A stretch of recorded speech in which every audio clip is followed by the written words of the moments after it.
The autumn wind carried the scent of decay as the carriage rolled through the iron gates of Thornfield Manor, and Lady Elara Sinclair, now the Duchess of Thornfield, though the title felt like a borrowed coat that did not quite fit, pressed her gloved hand against the cold window pane, watching the grey stone edifice emerge from the mist like a spectre from some melancholic dream. The trees lining the drive had already surrendered their leaves, skeletal branches reaching toward a sky the colour of slate, and she found herself thinking that everything here seemed to be in a state of mourning, though for what or whom she could not say. The wedding had taken place only that morning in the chapel of her father's estate, a ceremony so brief and silent it hardly seemed real. The Duke had spoken his vows in a voice devoid of inflection, had not met her eyes even once, had placed the ring upon her finger with hands that trembled, not with emotion, but with what appeared to be suppressed fury, or perhaps anguish.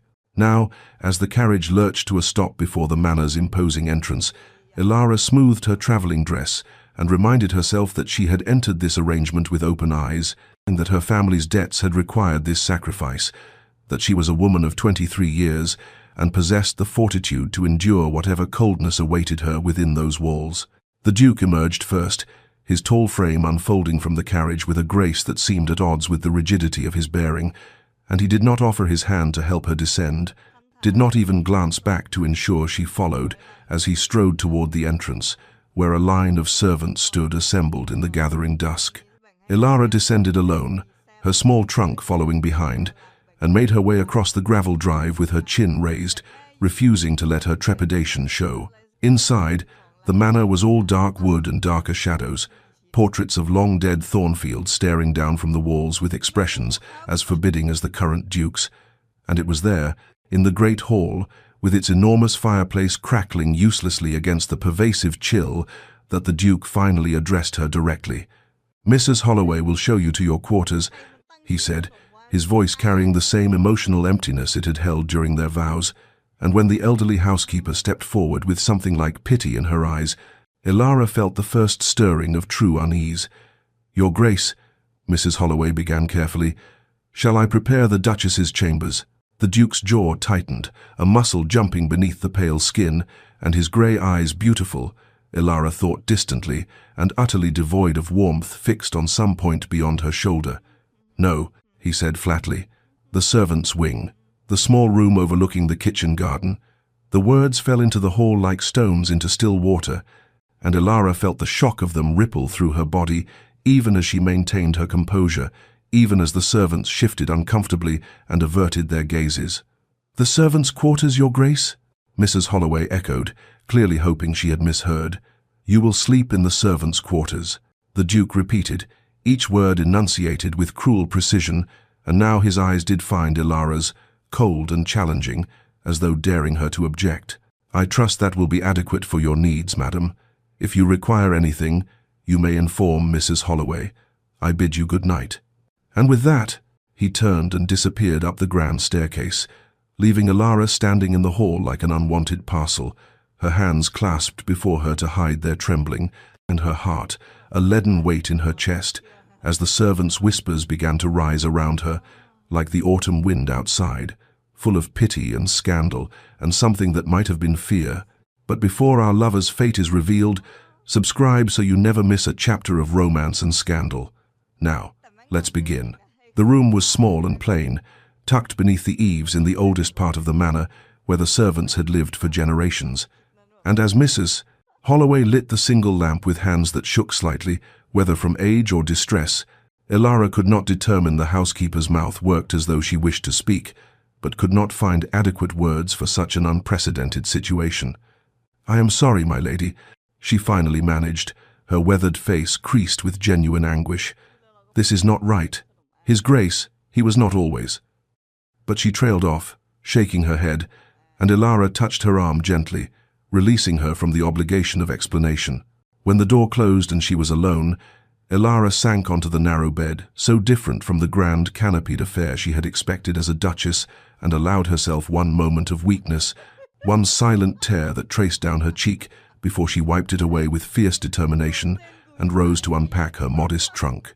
Through the thin walls, she could hear the kitchen staff below, their voices carrying upward through the floorboards, and though she knew eavesdropping was beneath her station, she found she could not help but listen as the cook's voice rose in indignant whisper. 3 years since Lady Catherine died, and still he punishes himself, and now this poor girl for crimes she never committed. Another voice, younger, responded, My aunt worked here before the tragedy. She said the Duke was different then, always laughing, always kind to the staff. Lady Catherine had that effect on him, brought out the warmth in him. But when she died, the voice dropped lower, and Ilara had to strain to hear. They say it haunts him still, what happened that night, that he blames himself, though it was nothing but a terrible accident. The conversation dissolved into murmurs Ilara could not decipher, but she stood frozen with her hands buried in her trunk, a silver-framed miniature of her mother clutched forgotten in her fingers, as understanding began to crystallize in her mind like frost on glass. The Duke was not cruel by nature, but by wound, not cold but frozen, trapped in some grief so profound it had transformed him into this hollow, hostile stranger who could not bear the sight of a wife he had been forced by duty and circumstance to take. Over the following days, as Ilara moved through the manor like a ghost herself, unseen, unacknowledged, existing in the margins of the household, she pieced together the tragedy from overheard fragments and careful observations.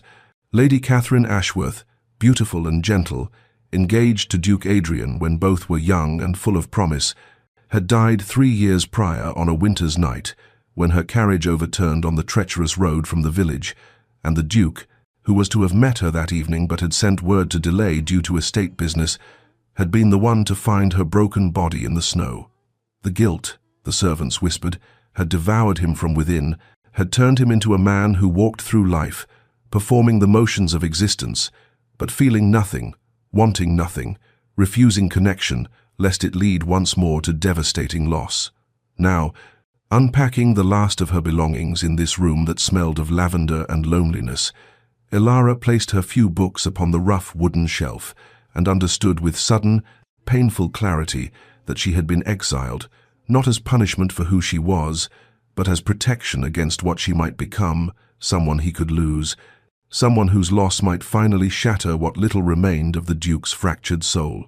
Sleep would not come, though Ilara lay still as stone in the narrow bed, listening to the manor settle around her like an ancient creature easing its bones into rest, the creak of floorboards contracting in the autumn chill, the whisper of wind through cracks in the window pane, the distant ticking of a clock somewhere in the depths of the house marking each second of her exile with methodical precision. She had left the lamp burning low, unwilling to surrender completely to the darkness of this strange place, and its flickering light cast shadows that danced across the sloped ceiling like phantoms of all the servants who had slept in this room before her, dreaming their simple dreams of days off and sweethearts and lives unburdened by the weight of noble obligation.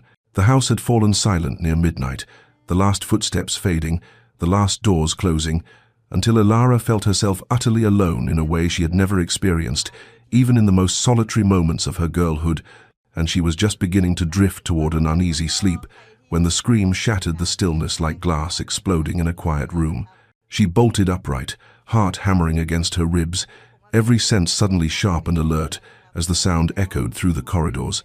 Not a cry of physical pain, but something far worse, something primal and anguished, the sound of a soul in torment. Without conscious thought, Ilara threw off her blankets and reached for her dressing gown, her hands fumbling with the ties as she moved toward the door and out into the dim hallway where a few wall sconces burned low, casting more shadow than light.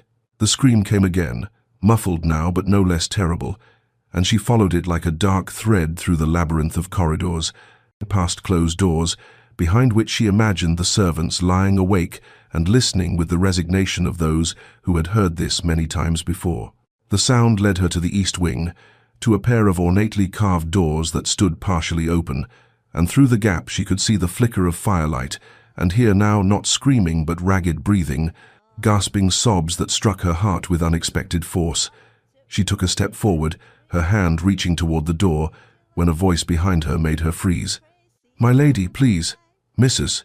Holloway stood in the hallway, a shawl wrapped around her nightdress, her face drawn with exhaustion and sorrow. Best not to interfere. But Ilara could not move, transfixed by the sounds of suffering emanating from those chambers, and she watched as two young footmen emerged from the Duke's rooms, their faces carefully blank, though their eyes held a haunted quality that spoke of horrors witnessed too often. "His Grace suffers nightmares, Mrs. Holloway explained tersely, coming to stand beside Elara and gently steering her away from the door. "They come most nights. There is nothing to be done. He will not accept comfort, will not see a physician, will not speak of what he dreams. We have learned it is best to let them pass." The breathing beyond the door had quieted now to something more controlled, though Elara thought she could still hear the ragged edge of suppressed weeping, and she allowed herself to be led back through the corridors toward her small room, her mind reeling with this new understanding. When she finally lay back in her bed, the lamp still burning, sleep remained as distant as ever, but now her wakefulness had a different quality, not the loneliness of exile, but a strange, aching compassion for the man who had banished her, the broken Duke who screamed in the darkness with no one to hold him, suffering alone in his grand chambers, while she lay alone in hers, both of them isolated by grief and duty, and the unbridgeable distance between what was and what might have been.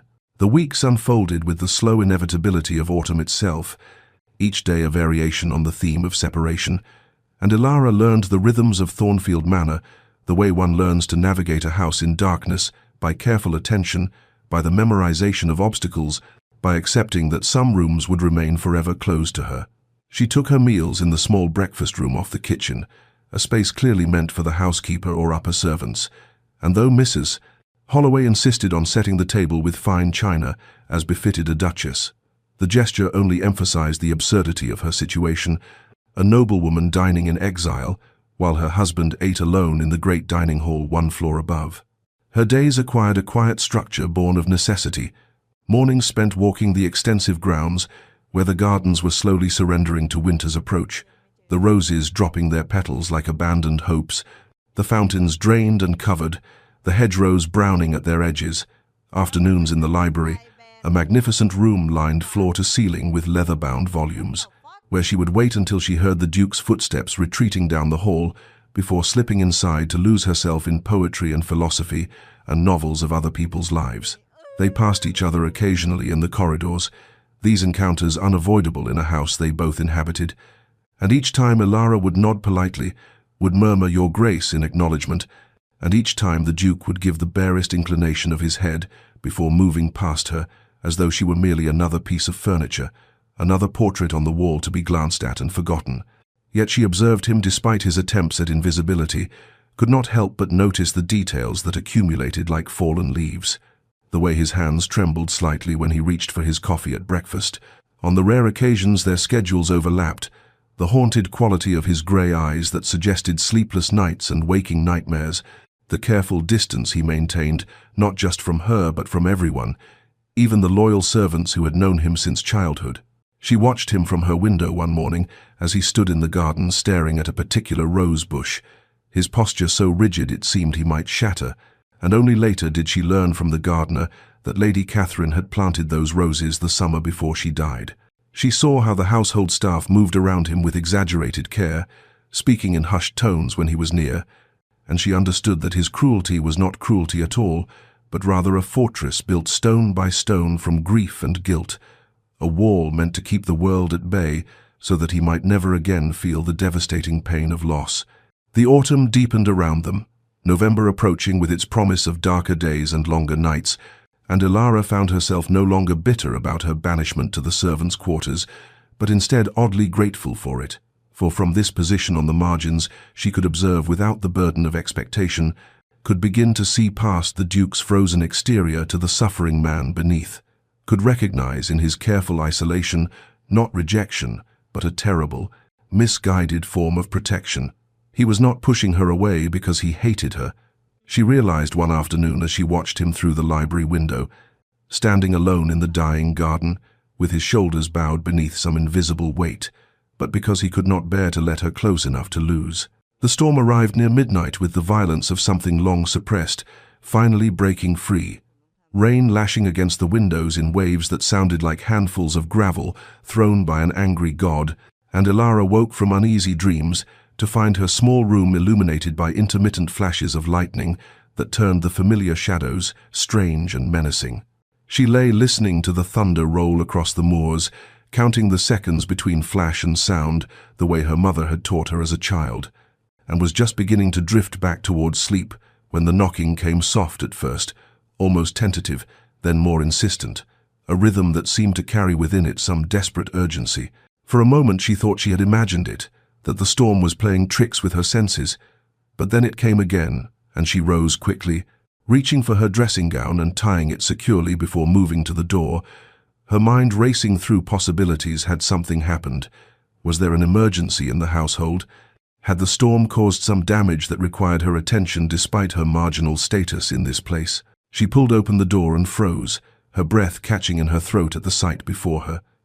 The Duke stood in the dim corridor, his dark hair disheveled and falling across his forehead, his nightshirt open at the collar, revealing the pale column of his throat, and his eyes, those grey eyes that were usually so carefully shuttered, were wide and wild, with a terror so raw it seemed to strip away every defense he had constructed, leaving him exposed and vulnerable as a child woken from nightmare. He swayed slightly on his feet, and Ilara realized with a shock that pierced through her own confusion that he was not fully conscious.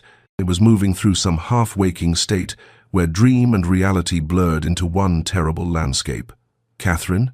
he whispered, his voice breaking on the name, and he reached toward her with a hand that trembled violently, his face transformed by such desperate hope and anguish that Ilara felt tears spring to her own eyes unbidden. "Catherine, I'm sorry. I'm so sorry, please." And then, like a man surfacing from deep water, awareness crashed back into his features, and she watched the exact moment when he recognized where he was, who she was, what he had done. The horror that flooded his expression was almost worse than the terror that had preceded it, a mortification so complete that he actually stumbled backward, his hand falling to his side as though he had been burned. "Your Grace," Ilara began, her voice gentle, wanting desperately to ease the shame she saw written across every line of his body, but he was already turning away, already fleeing down the corridor with his nightshirt billowing behind him like the wings of some wounded bird. "Wait," she called after him, stepping into the hallway, her hand outstretched though he was already too far to reach. "Please, wait." But he was gone, disappeared into the darkness and the storm, and Ilara stood alone in the doorway of her small room, with the rain drumming overhead, and her heart aching with a compassion so fierce it surprised her, for she had just witnessed what all the Duke's careful coldness had been constructed to hide, not indifference, not cruelty, but a grief so profound and a vulnerability so absolute that he could not bear for anyone to see it. And yet he had come to her door in his moment of greatest need, had sought her out through the labyrinth of his nightmares, had stood before her, stripped of all pretense, and in that brief, terrible moment, before shame drove him away, she had seen the man he might have been, the man he still was beneath the armor of ice. 3 nights later it happened again, and then again 5 nights after that, and by the time November settled fully over Thornfield Manor with its grey skies and early darkness, Ilara had come to recognize the pattern as clearly as she recognized the morning bells that called the household to waking. The storms were not always necessary, for the Duke's nightmares followed their own meteorology, but they came with increasing frequency, and always, he found his way through the maze of corridors to her door in the servants' quarters, drawn by some unconscious need he could neither understand nor control. Each time was a variation on that first terrible encounter. Sometimes he would knock, and she would open the door to find him already turning away, awareness having caught him before she could respond. Other times he would simply stand in the hallway outside her room, his forehead pressed against the wall beside her door, his breathing ragged, and she would open it quietly to find him there like a penitent at a shrine he did not believe in but could not stop visiting. Once he actually entered when she opened the door, took 3 steps into her small room before his eyes focused, and he saw where he was, the mortification crashing over him like a wave before he bolted without a word. She learned not to speak during these encounters, for her voice seemed to shatter whatever fragile state held him, seemed to pull him too quickly back to consciousness and shame, and so she would simply open her door when the soft knock came, would watch him with compassion as awareness returned and sent him fleeing, would close the door again and return to her bed with her heart full of an ache she could not name. After the fourth visitation, Elara began to prepare for them the way one prepares for an expected guest. She left a lamp burning low through the night, kept the kettle on the small brazier in her room so that water stayed warm, procured chamomile and lavender from Mrs. Holloway with some vague excuse about difficulty sleeping that the housekeeper accepted with knowing eyes. She set out a second cup beside her own, laid a blanket across the chair near the fire, created a space of welcome should the Duke ever stay long enough to accept it, though each time he fled before she could offer anything but her silent presence. During their daytime encounters, those careful passings in corridors, those moments when they occupied the same rooms in stiff, formal proximity, she never mentioned his nocturnal visits, never let her expression betray that she knew how he came to her door in his most vulnerable moments, never gave any indication that she had witnessed him calling another woman's name with such desperate longing. She preserved his dignity with the same fierce protectiveness she would have afforded any wounded creature, understanding instinctively that to acknowledge these visits would be to drive him further into isolation, to add shame upon shame, until the weight became unbearable. Something shifted in her during those weeks, a transformation as subtle and inexorable as the changing season. She stopped resenting her exile to the servants' quarters and began instead to see it as a strange gift, for her proximity to the household's margins had placed her precisely where the Duke's unconscious mind sought comfort, and she understood now that he had not banished her to punish but to protect, and yet his own fractured psyche had betrayed his intentions, drawing him night after night to the one place he had sworn she would remain, the one person he had determined to keep at the greatest distance. The fifth time he came to her door, the storm outside was so fierce that the entire manor seemed to shudder beneath its assault, and when Elara opened to his knock, she found the Duke leaning heavily against the doorframe, his face ashen with exhaustion, his eyes bearing the haunted look of a man who has been awake for too many nights and can no longer remember what peace feels like. "Catherine," he whispered as always, but this time when awareness returned and shame began to flood his features, something in him simply broke, not dramatically, not with the violence of thunder, but with the quiet finality of a rope worn thin, finally snapping, and instead of fleeing, he simply stood there, swaying slightly, looking at her with an expression so lost that Elara acted without thought. "Come in," she said softly, stepping aside, and when he did not move, she reached out carefully, as one might reach for a frightened animal, and touched his arm with the lightest pressure. "Please, you're exhausted. Let me make you some tea." Perhaps it was the gentleness of her voice, or perhaps he had simply run out of strength to maintain his defenses, but he allowed her to guide him into her small room, allowed her to settle him into the chair by the fire, while she busied herself with the kettle and the chamomile she had kept waiting for, precisely this moment. The storm raged against the windows, rain streaming down the glass in sheets, and in the lamplight the Duke looked almost ghostly, his dark hair plastered to his forehead, his hands gripping the arms of the chair as though he might float away without such anchor. She pressed the warm cup into his hands, and he took it automatically, and they sat in silence for a long moment. She on the edge of her narrow bed, he in the chair, the space between them charged with all the words that had never been spoken.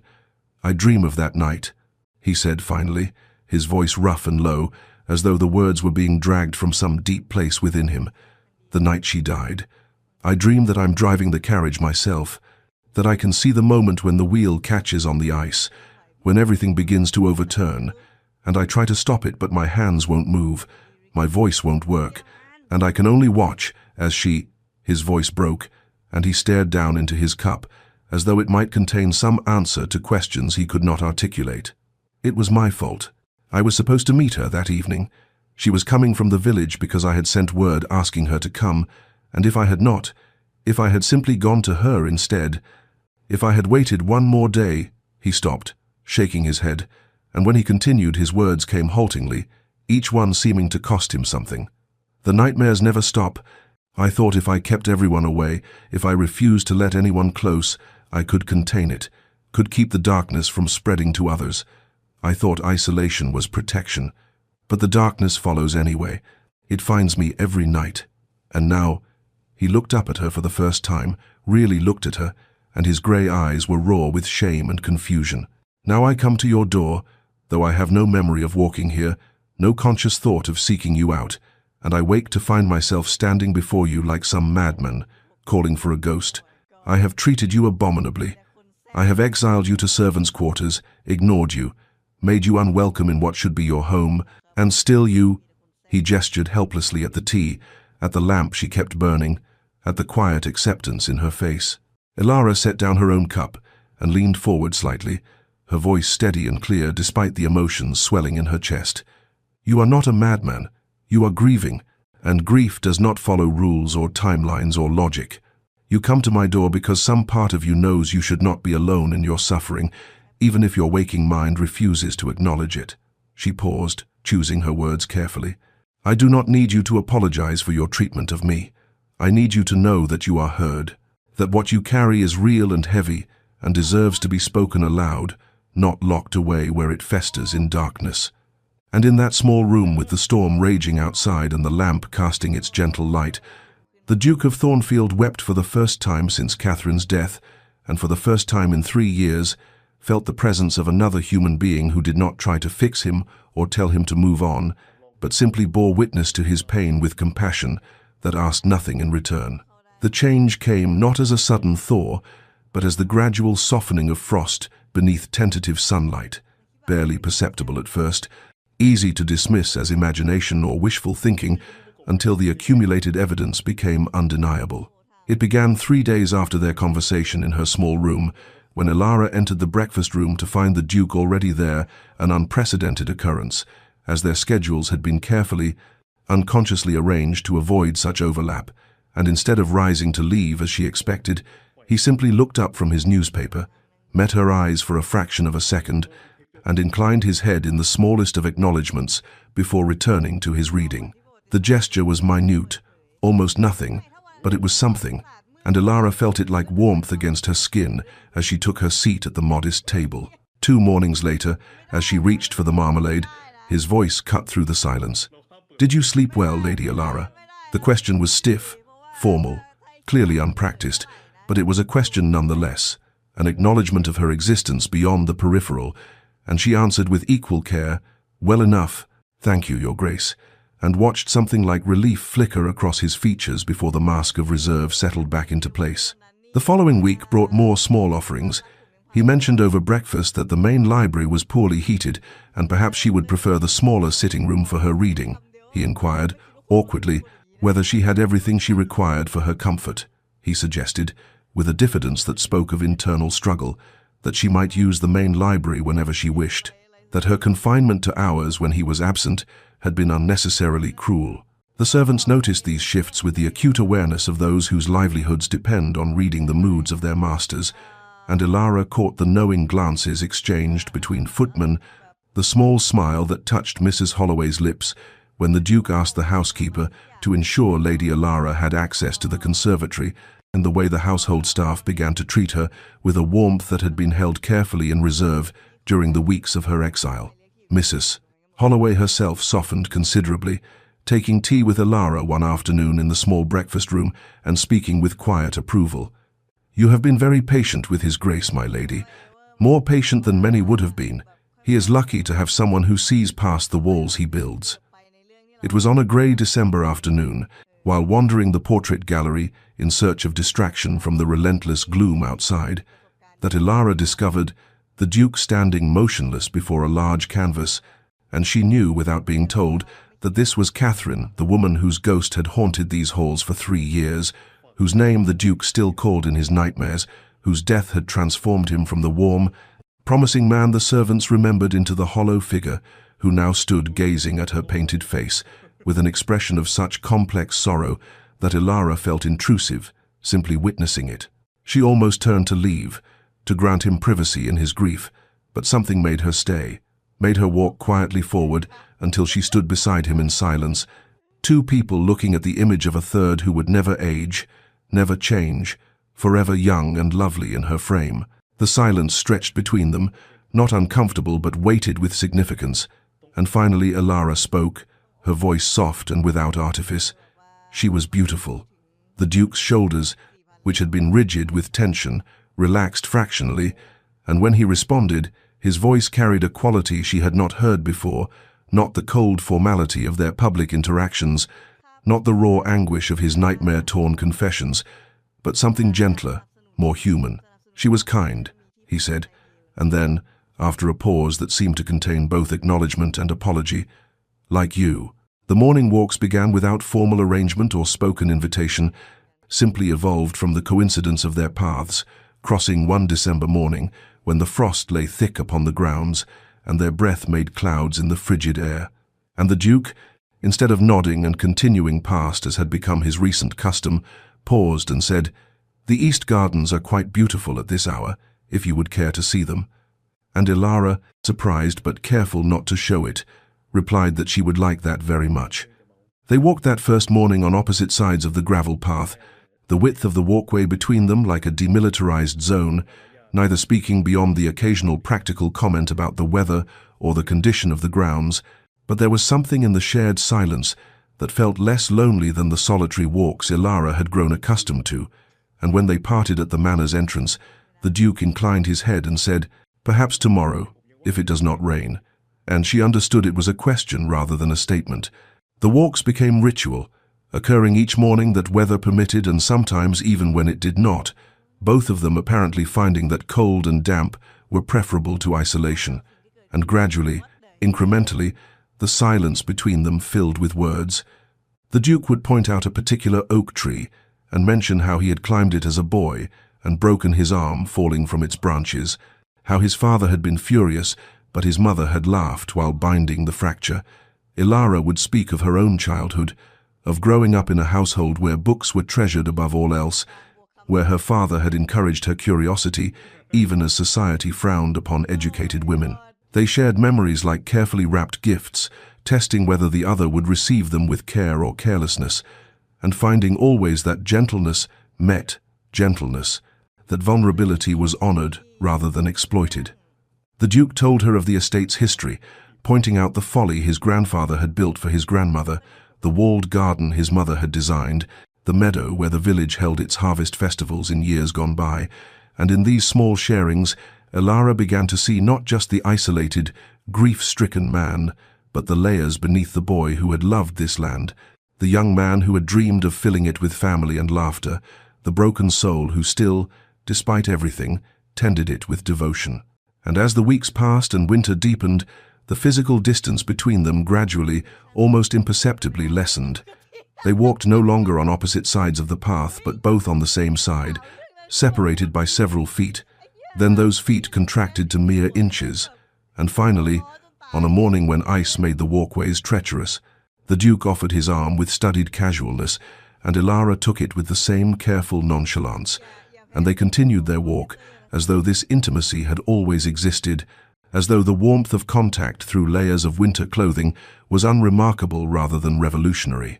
Neither acknowledged this shift, neither commented on how they now walked close enough that their shoulders occasionally brushed, how their steps had synchronized into a matched rhythm, how the silence between them had transformed from the emptiness of strangers into the comfortable quiet of two people who no longer needed words to communicate presence and acceptance, but both felt it, this subtle drawing together, this gradual collapse of the distance that grief and fear had erected between them. The library had become Ilara's refuge during the long afternoons, when the winter light failed early and the manor seemed to close in upon itself, and it was there on a particularly cold January evening that she found him, the Duke slumped in one of the leather wingback chairs near the fire, his head tilted at an angle that would surely cause pain upon waking, a leather-bound volume of Wordsworth lying open on the floor, where it had slipped from his relaxed fingers.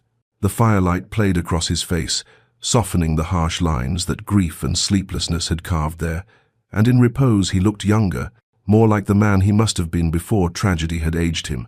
Beyond his years, his dark lashes cast shadows on his cheeks, his mouth relaxed from its usual tight line, one hand fallen palm up on the chair's arm in an attitude of surrender. Ilara stood in the doorway for a long moment, debating whether to retreat and leave him to his rest, but the fire had burned low, and the room had taken on a distinct chill, and she could see the slight shiver that ran through his frame even in sleep, the way his body sought warmth it could not find. Moving with careful quietness, she crossed to the cabinet, where she knew blankets were kept. For precisely such purposes, the library was notoriously difficult to heat, its high ceilings and large windows conspiring against comfort, and selected a thick woolen throw in deep burgundy. She approached the sleeping Duke with the same caution she had learned to employ during his nocturnal visits to her door, aware that any sudden movement might startle him into wakefulness and the inevitable withdrawal that would follow. And she was just settling the blanket across his shoulders when his eyes opened, grey and momentarily unfocused, with the disorientation of unexpected waking. For a heartbeat, they simply looked at each other, Elara frozen with her hands still adjusting the blanket's drape, Adrian blinking slowly as awareness returned, and he registered where he was, who she was, what was happening. "You were cold," she said simply, straightening but not stepping away, offering explanation without apology or embarrassment. He looked down at the blanket, at her hands that had just released it, and something moved across his face, surprise, perhaps, or confusion, or the beginning of something else entirely. "Why do you care?" The question emerged raw and unguarded, without the formal distance he usually maintained, and she could hear in it genuine bewilderment, as though kindness were a foreign concept he could no longer pass. "Because you're suffering," Elara answered, meeting his eyes with steady honesty, "and I cannot watch suffering and do nothing. It is not in my nature to turn away from pain, especially when that pain belongs to someone who has tried very hard to convince the world he feels nothing at all." The words hung in the air between them, simple and devastating in their directness, and she watched something crack in his carefully constructed armor, watched his expression shift from bewilderment to something more vulnerable, more open. Not love. It was far too soon for love, but perhaps the first tentative possibility of it, the recognition that this woman before him saw him truly and did not recoil, that she had witnessed his worst moments and remained, that her compassion was not pity but respect, an acknowledgement of his humanity despite all his efforts to deny it. The invitation to dinner came via Mrs. Holloway, delivered with barely suppressed pleasure and a knowing glint in her eye. His Grace requested Lady Elara's presence in the dining room that evening at 8 o'clock, and would she be so kind as to join him for a proper meal? It was, Elara understood, the first time since her arrival at Thornfield Manor that such an invitation had been extended, the first acknowledgement that she was not merely an inconvenient obligation to be shuffled aside, but the Duchess of this house, his wife-in-law if not yet in practice, and she dressed with more care than usual, selecting a gown of deep emerald that brought out the warmth in her brown eyes, her hands trembling slightly as she fastened her mother's pearl necklace at her throat. The dining room was vast and formal, the table long enough to seat 30, but place settings had been arranged at one end, close enough for conversation, and the Duke rose when she entered, his movements stiff with nervousness, as he held her chair, a gesture of courtesy he had never before offered. They spoke little during the first courses, the silence occasionally broken by polite remarks about the food or careful observations about the weather, both of them navigating this new territory with the caution of diplomats treading through a minefield. But as the meal progressed and wine softened the edges of their mutual uncertainty, the conversation found easier rhythms, touched on books they had both read, places they had both visited, memories that did not include ghosts. It was over dessert, a delicate pear tart that Elara barely tasted, that the Duke set down his fork with deliberate precision, drew a breath as though preparing for battle, and spoke with a formality that barely concealed the emotion beneath. "I have instructed Mrs. Holloway to have your belongings moved to the Duchess's chambers, where you should have been from the beginning." The words fell into the space between them like stones into still water, and Elara felt her heart quicken as he continued, his voice growing rougher, thick with regret. "I was cruel. I was afraid. I'm still afraid. But—" He stopped, struggled, and she could see the war being waged behind his eyes, the desire to retreat warring with the determination to push forward, and finally he simply shook his head, unable or unwilling to complete the thought, but the unfinished sentence hung there pregnant with possibility. "Thank you," Elara said softly, seeing not just the practical gesture but the immense courage it had required, understanding that this man who had spent 3 years building walls was now, brick by painful brick, beginning to dismantle them. "I accept, with gratitude."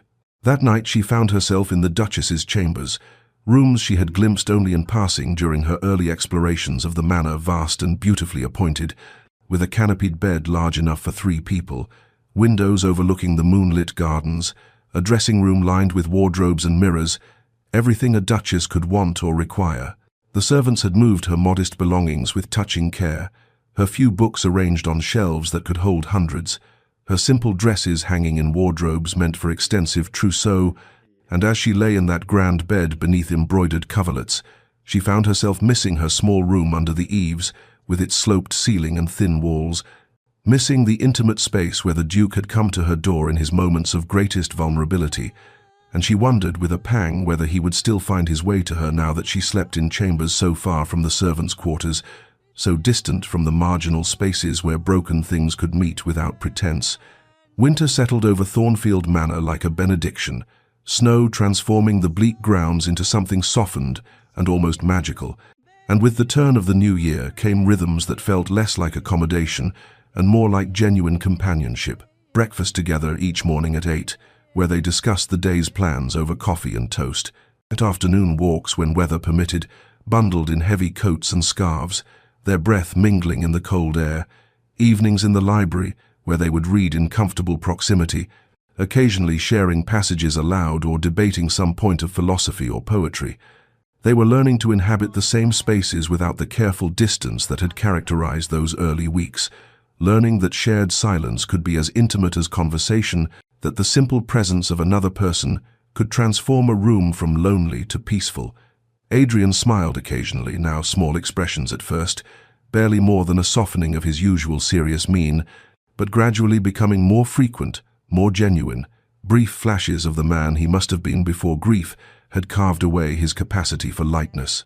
Ilara discovered that he possessed a dry wit that emerged unexpectedly, a subtle humor that caught her off guard and made her laugh in ways that seemed to surprise and please him equally. He began to ask her questions during their walks, genuine inquiries that went beyond politeness, about her family, her childhood, her favorite books and why they moved her, about her dreams for the future, what she hoped to accomplish, what brought her joy. She learned in turn about him through observation and conversation, discovered his surprising gentleness with the estate workers, the way he knew each tenant family by name and circumstance, how he could spend an hour discussing crop rotation with the farmers or listening to the gardeners' theories about soil composition. She discovered his passion for astronomy, how on clear nights he would retreat to the observatory his grandfather had built and spend hours mapping the stars, finding in their distant patterns some comfort unavailable in earthly affairs. One evening, he invited her to join him there, and she stood shivering despite her cloak as he pointed out constellations, his voice taking on a quality of wonder as he spoke of infinite space and the smallness of human concerns beneath such vastness, and she understood that this was his way of managing grief by placing it in cosmic perspective, by reminding himself that pain, however intense, was merely one small note in an incomprehensibly large symphony. They were becoming friends, she realized one morning in late February as they walked through the snow-covered gardens, in their footsteps, the only marks in the fresh powder. Genuine friends who knew each other's wounds and habits and preferences, who could anticipate each other's thoughts, who had learned to read the subtle shifts in mood and expression that others might miss. Yet beneath this friendship ran an undercurrent of something else, something neither was quite ready to name or acknowledge. The way her heart quickened when he smiled at her, the way his hand would linger a fraction too long when helping her over icy patches, the way they had begun unconsciously to stand closer together and to seek out each other's company not from obligation but from genuine desire, to feel incomplete when circumstances forced them apart for a day. The nightmare came in March, during the last gasp of winter, when the cold seems most bitter because spring has been promised but not yet delivered, and Ilara woke not to knocking at her door but to the sound of screaming that carried through the corridors of Thornfield Manor with such raw anguish that she was out of bed and running before conscious thought could intervene, her feet bare on the cold floors, her nightgown billowing behind her as she navigated the familiar route to the Duke's chambers. She did not knock, did not pause at the threshold to consider propriety or permission, simply pushed through the heavy doors to find him thrashing in the great canopied bed, his face contorted with terror, his voice hoarse from screaming words she could not quite distinguish Catherine's name, apologies, desperate pleas that seemed torn from some deep place of unbearable guilt. Two servants hovered uncertainly in the doorway behind her, But Ilara waved them away and moved to the bedside, sitting carefully on the mattress's edge and reaching for his hand, which was clenched into a fist against his chest. "Adrian," she said firmly, using his given name for the first time, and when he did not respond, she said it again, louder, her other hand touching his shoulder with gentle pressure. "Adrian, wake up! You're dreaming! Wake up!" His eyes flew open, wild and unseeing, and for a terrible moment she thought he might strike out in his confusion, but then awareness crashed in, and he saw her, really saw her, and the terror in his expression transformed into something even more devastating: recognition, shame, and beneath it all, a desperate, drowning need. He was shaking violently, his entire body trembling as though with fever, and without hesitation Ilara moved closer, gathering his hand between both of hers, grounding him with her touch. "Tell me," she urged softly but firmly. "Tell me what you saw. Don't keep it locked inside where it festers. Tell me." And he did, the words tumbling out in broken fragments at first, then flowing like a dam finally breached. The whole terrible story of that winter night 3 years ago. How Catherine had been visiting her sister in the village. How he had sent word asking her to return that evening because he had something important to discuss. How he had waited for her in the drawing room with a ring in his pocket, planning to propose moving their wedding date forward because he could not bear to wait another 6 months. How the hours had passed and she had not arrived. How he had grown concerned and finally ventured out himself to find her carriage overturned on the icy road, the horses screaming in the darkness, Catherine's body lying impossibly still in the snow, her neck broken, her eyes open and staring at nothing. "If I had not sent for her," he said, his voice breaking, "if I had simply waited until morning, if I had been patient instead of eager, she would still be alive. I killed her with my impatience, my selfishness, or my need to have everything immediately." The tears came then, finally, after 3 years of frozen grief, streaming down his face as his breath came in ragged gasps. "And I am terrified, terrified that if I allow myself to care for you, if I let myself feel anything real, I will lose you too. And I cannot survive that loss again. I cannot."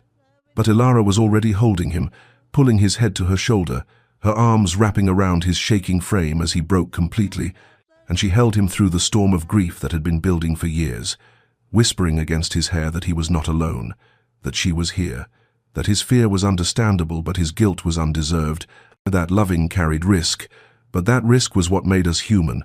Dawn broke pale and hesitant over Thornfield Manor, the first light filtering through the heavy curtains of the Duke's chambers, to find them still together.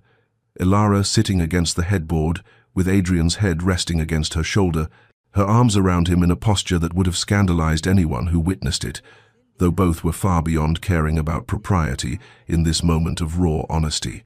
She had felt him finally relax into exhausted sleep near 4 in the morning, his breathing evening out, his grip on her hand loosening, and she had remained motionless rather than risk waking him, and now as consciousness returned to him, she felt his body stiffen with awareness, felt embarrassment begin to flood through him as he registered their position, the intimacy of it, the vulnerability he had displayed. He pulled away carefully, sitting up and running a hand through his disheveled hair, unable to meet her eyes, and she could see him beginning to construct the familiar walls, to retreat behind formality and distance, and she refused to allow it. "Adrian," she said firmly, using his name again with deliberate intent, and when he still would not look at her, she reached out and gently touched his chin, turning his face toward hers. "What you showed me last night wasn't weakness, it was trust, and trust is the bravest thing a person can offer." He shook his head, his expression anguished, but she continued before he could speak. "You have spent 3 years believing that to feel is to invite destruction, that to open yourself to connection is to guarantee loss. But you trusted me enough to break in my presence, and that took more courage than any armor you've constructed." They talked as the sun rose fully, filling the room with cold morning light, and eventually moved to the small table by the window, where a servant, Mrs. Holloway, certainly, who missed nothing, had quietly delivered breakfast without knocking or intruding. Over coffee and eggs that neither touched with much appetite, Adrian spoke with a hesitancy that revealed how unpracticed he was at such honesty. "I have been seeing you," he said carefully, "not as an obligation or as a reminder of duty, but as yourself, Ilara, who reads philosophy and walks in the cold and shows compassion to broken things. You are fascinating. You are kind. You are resilient in ways I cannot begin to comprehend." He paused, struggling with the words. "I don't deserve your patience. I have treated you abominably, exiled you, ignored you, made you suffer for crimes you never committed." But Elara interrupted, her voice gentle but firm. "Deserve has nothing to do with it. I did not offer you patience because you earned it, or because I expected gratitude or recompense. I offered it because you needed it, and because some part of me, perhaps the part that recognized a fellow soul struggling to find solid ground, wanted to offer it." She leaned forward slightly, holding his gaze. "You keep speaking of what you deserve or don't deserve, as though life operates on some system of fair exchange. But it doesn't. Pain comes to those who don't deserve it. Joy comes unearned. All we can do is receive what we're given with grace and try to be gentle with each other in the meantime." Something shifted in his expression, a softening of the perpetual tension he carried, and for the first time since she had known him, Adrian smiled fully, not the brief flashes she had grown accustomed to, but a real smile that transformed his face and made her see clearly the man he had been before grief reshaped him. Spring arrived tentatively, as though uncertain of its welcome after winter's long dominion, and the gardens of Thornfield Manor began their slow awakening snowdrops, pushing through the last patches of snow, buds swelling on bare branches, the earth softening and releasing its scent of thaw and promise. It was during their morning walk through these transforming grounds, the air still crisp, but carrying an edge of warmth that spoke of longer days to come, that Adrian reached for Elara's hand, not unconsciously as he had done when guiding her over icy patches, but deliberately, intentionally, his fingers finding hers and intertwining with a gentle pressure that asked a question his voice could not form. She answered by curling her fingers around his, by continuing to walk as though this contact were the most natural thing in the world, rather than the monumental shift it represented. And they moved together through the garden paths, speaking of inconsequential things, the progress of the crocuses, the plans for spring planting, a book she had been reading while both acutely aware of every point where their skin touched, of the warmth flowing between their joined hands, of the boundary they were crossing, with this simple gesture that felt somehow more intimate than all their late-night conversations and shared vulnerabilities. They walked for nearly an hour that way, fingers intertwined, and when they finally returned to the manor and released each other to attend to their separate morning obligations, Elara could still feel the imprint of his touch like a phantom warmth against her palm. That evening found them in the library as had become their custom, reading in companionable silence, but there was a new quality to the quiet now, a charged awareness that made every accidental meeting of eyes significant, every shift of position fraught with meaning. When the clock struck 10 and Elara rose to retire, Adrian stood as well, and walked with her through the corridors toward the grand staircase, something he had not done before, and at the foot of the stairs he stopped, turning to face her with an expression that mingled hope and trepidation. "Elara," he said softly, and she noted with a flutter in her chest that he now used her given name naturally, without self-consciousness. May I kiss you good night?" The formality of the request, the way he asked permission rather than simply taking what might be considered his husbandly right, moved her deeply, and she nodded, tilting her face slightly in offering. He leaned forward slowly, carefully, as though approaching something precious and fragile, and pressed his lips to her cheek with such gentleness that she barely felt the contact, yet it resonated through her entire body, like a bell struck in an empty room. This chaste kiss that felt like a promise, like the beginning of something they were both afraid to name, but could no longer deny. They were moving slowly, carefully, both aware of the fragility of what was growing between them, aware that trust once shattered took time to rebuild, that hearts once broken needed gentleness to heal, but it was growing nonetheless. Undeniable as the crocuses pushing through the last snow, as inevitable as spring following winter, this tender thing blooming between two people who had both believed themselves beyond the reach of such sweetness. The summons came after dinner on an April evening when the last light lingered golden in the western sky. Adrian's voice quiet but intent as he asked if she would accompany him to the portrait gallery, and something in his manner, a nervous energy, a purposefulness, made Elara's heart quicken as she agreed and followed him through the familiar corridors. The gallery was bathed in the soft glow of lamplight, portraits of generations of Thornfields, watching from their frames with painted eyes, and Elara noticed immediately what had changed. Catherine's portrait, which had hung in isolated prominence at the gallery's center like a shrine, had been moved to its proper chronological place among the family ancestors, still honored, still beautiful, but no longer the singular focus of the room, no longer separated from the flow of history, as though her death had stopped time itself. Adrian stood before the portrait, his hands clasped behind his back, and when he spoke, his voice carried a steadiness that came from hard-won resolution. I will always honor what she meant to me. Catherine was my first love, and her death nearly destroyed me. For 3 years I have kept her here, isolated, as though by preserving her separateness, I could somehow keep her alive, keep the past from becoming truly past. He turned to face Elara, and she could see the evidence of struggle and victory both written in his expression. But I cannot live in the past anymore. You've shown me that. You've shown me that healing doesn't mean forgetting, that moving forward isn't betrayal, that it's possible to honor what was while still embracing what is. He moved toward her, closing the distance between them, and took both her hands in his grip warm and slightly trembling. We're already married in law, bound by contracts and ceremonies neither of us chose. But I would like to marry you in heart, Elara.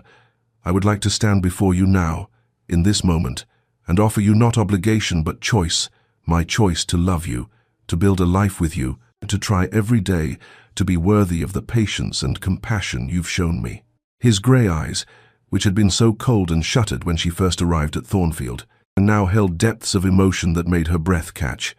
If you'll have me, not the broken man you were given, thrust upon you by circumstance and necessity, but the man I am trying to become, the man who is healing. Yes, still healing, perhaps always healing, but healing because of you, because you refused to accept my walls, because you saw past my cruelty to the suffering beneath and offered grace instead of judgment. His voice roughened with emotion, and she could feel the tremor in his hands. I cannot promise you the man I was before Catherine died. That man is gone, and perhaps that's as it should be, but I can promise you the man I am now, flawed and scarred but trying, always trying, to be better, to be open, to choose love, even knowing it carries the risk of loss. Will you marry me, Elara? Will you have me, not in law but in truth? Elara felt tears gather in her eyes, not from sadness but from the overwhelming recognition of this moment's significance, and when she spoke her voice trembled but held steady, carrying the weight of truth she had been learning these past months. Yes, she said simply at first, letting the word stand alone for a heartbeat before continuing. But it is more than yes, Adrian.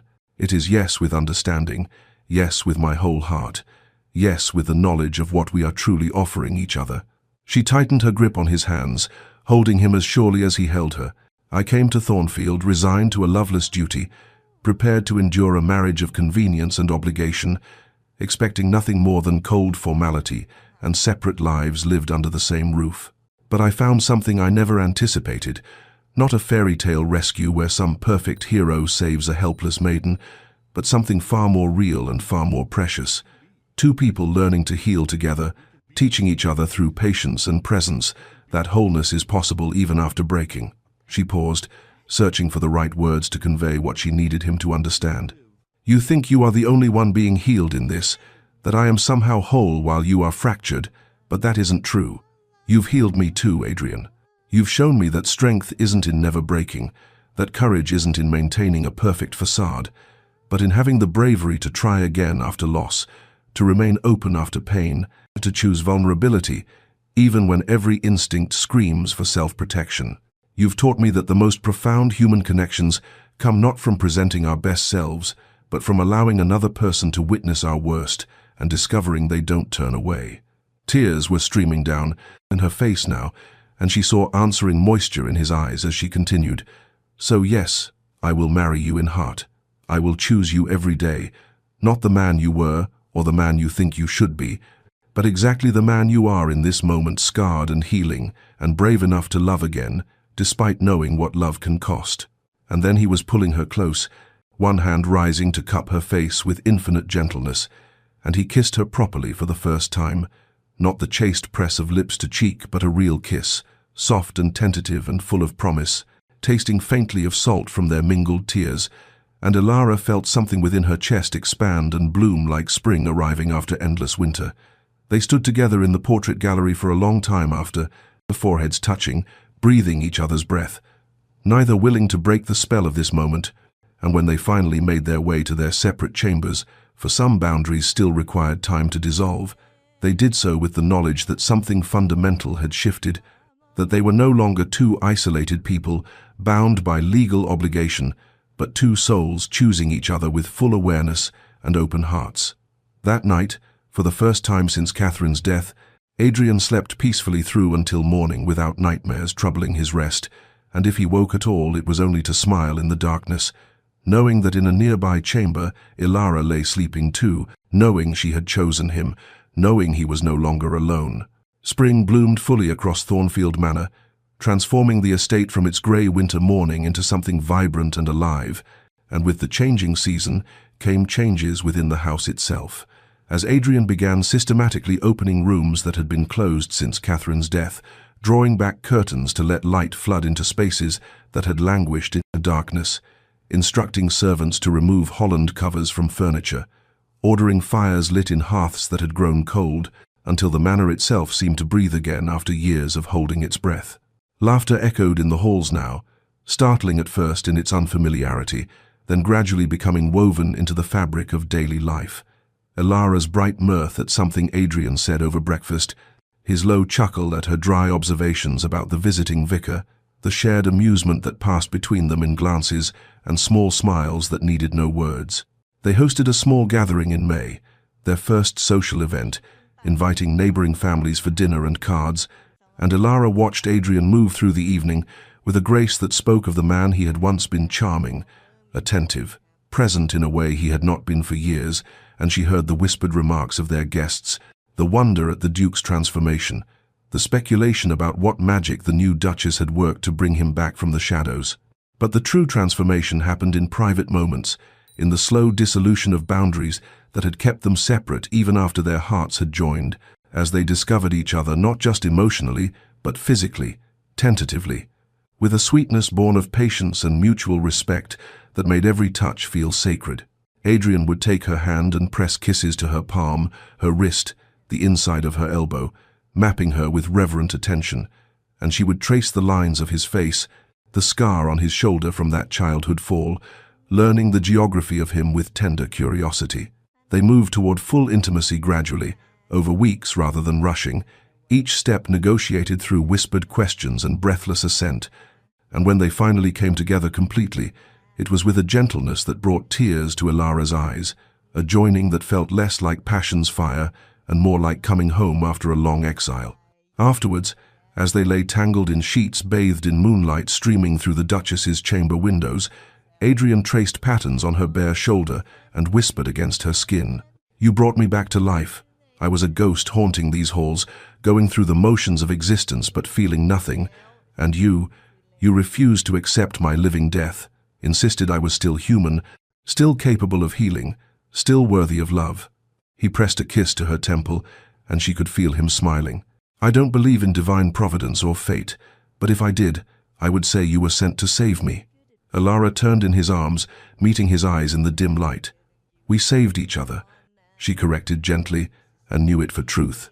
Two broken people who had somehow, impossibly, found in each other the courage to become whole. The nightmare came in late June, on a night when summer had finally settled warm and gentle over Thornfield Manor, and Elara woke to the sound, not of screaming, but of soft, broken weeping, and turned in the bed they now shared to find Adrian sitting upright in the darkness, tears streaming down his face in the moonlight that spilled through the open windows. Her heart clenched with familiar concern, and she sat up immediately, reaching for him, expecting to find the terror and anguish that had characterized all his previous nightmares. But when he turned to her, his expression held something different, not fear, but a profound, almost peaceful sorrow, the kind of grief that comes not from wounds being torn open, but from their final, gentle closing. "I dreamed of Catherine," he said, his voice thick with tears but steady, and Elara prepared herself to offer comfort, to hold him through another recounting of that terrible night, but he shook his head as though reading her thoughts.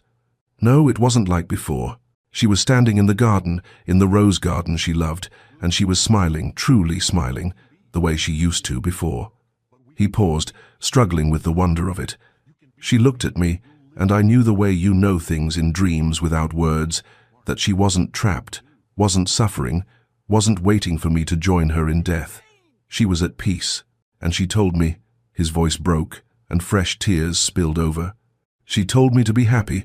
She said she had loved me, but that love doesn't chain us to the past, that her greatest wish was for me to live fully, to love again, to let her go not with guilt, but with gratitude for what we shared.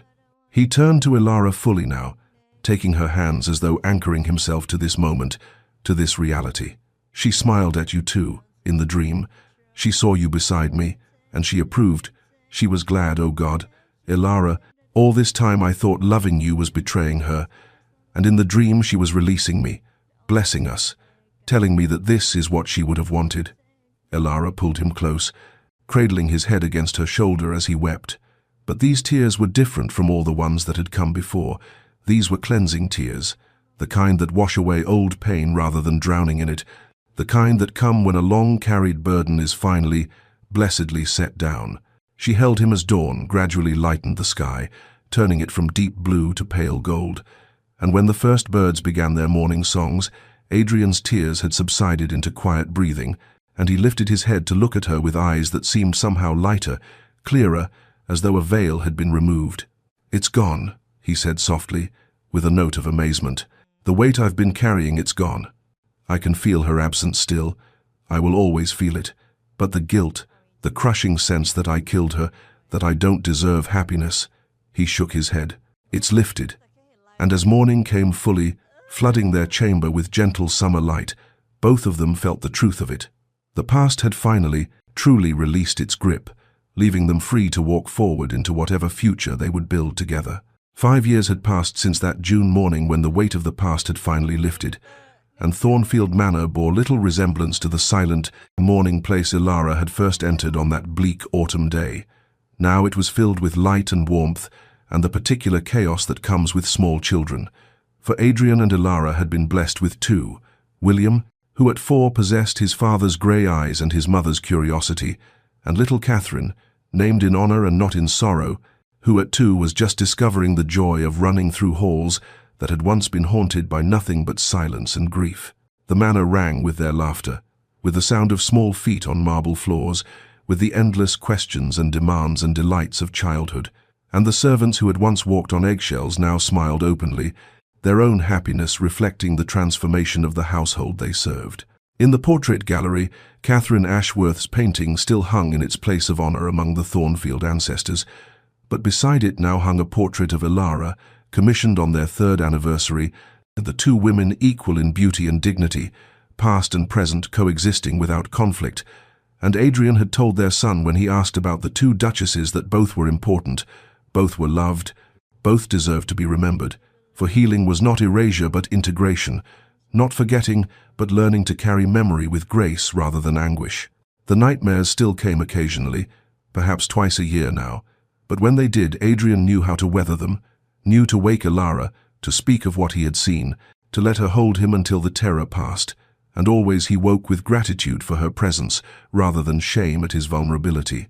On this particular summer afternoon, Elara worked in the rose garden that Catherine had planted and that she had restored and expanded.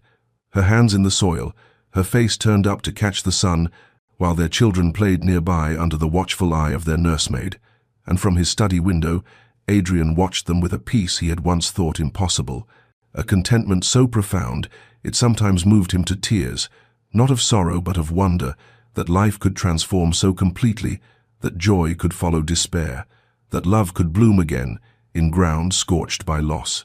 Dear listener, if you have stayed with us through this long tale of grief and healing, know that its lessons are universal and true. Healing is not forgetting, it is learning to carry our wounds with grace while opening our hearts to new joy, accepting that scars are part of us but need not define us, understanding that the past deserves honor, but the present deserves our full presence. The darkest night gives way to dawn, If only we have the courage to wait for it, to remain open even when everything in us wants to close, to choose connection even when isolation seems safer. May you find your own peace in whatever storms you weather, your own second chance at happiness when you believe all chances are exhausted, your own patient companion who sees past your armor to the tender heart beneath.